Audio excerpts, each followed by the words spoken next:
So people around the world are out on the streets. They are protesting from Australia to France, from the United Kingdom to Iran. The protesters want the world leaders to act and act now to stop this mindless loss of lives and the violence that is being perpetrated at this moment.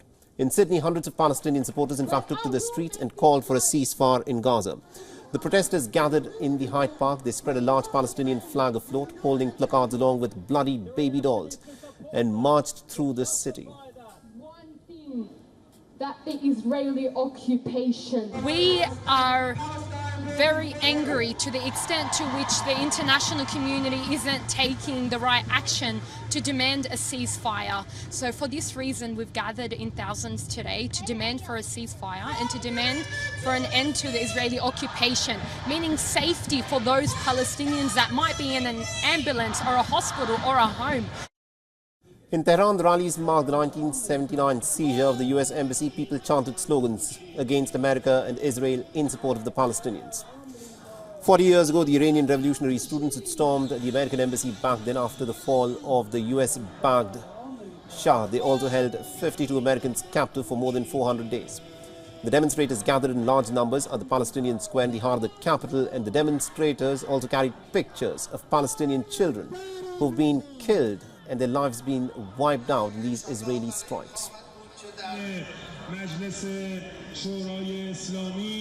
جهان اسلام خیلی قوی تر از که امثال اینا بخوام ما اگر پشت به پشت هم بدیم پشت فلسطین وایسیم قطعا میتونیم برنده باشیم و میتونیم بهشون کمک بکنیم که از این مخمسه این همه سال این حرکت طوفان الاقصی در فلسطین معادلات این نظم جهانی و عناصر و عوامل محاسباتی اون رو در سطح جهانی و منطقه‌ای جابجا کرد و هرگز رژیم صهیونیستی و آمریکا با هر اقدامی که انجام بدهند این به جای خودش بر نخواهد گشت.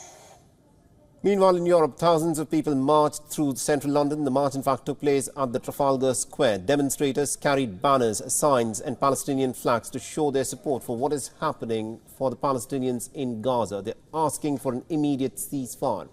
People across the globe are furious with what is unfolding at this moment, where a relentless campaign of bombing by Israelis, backed by the Americans, has created the worst kind of humanitarian catastrophe that we've witnessed in decades. The situation in the Gaza Strip is, of course, getting out of hand. 2.3 million Palestinians are without access to food, water, medical supplies, electricity and fuel. And so far, almost about 10,000 Palestinians have been killed in these Israeli strikes. WION is now available in your country. Download the app now and get all the news on the move.